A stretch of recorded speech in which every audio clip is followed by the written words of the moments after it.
एक सोहर गीत गाने जा रही हूँ। अच्छा लगे कमेंट में बताना और लाइक में भी बताना अच्छा लगे।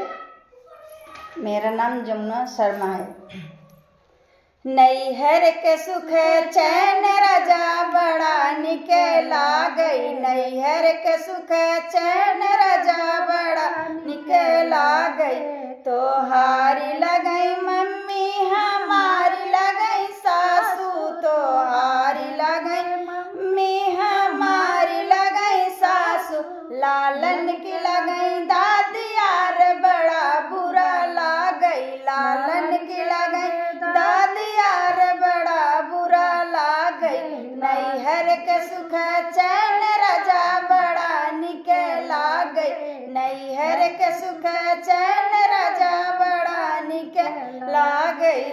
तो हारी लगई भौजी हमारी लगई जठनी, तो हारी लगई भौजी हमारी लगई जठनी, लालन की बड़ी मम्मी यार बड़ा बुरा लागई, लालन की बड़ी मम्मी यार बड़ा बुरा लागई, लालन की बड़ी मम्मी यार बड़ा बुरा लागई।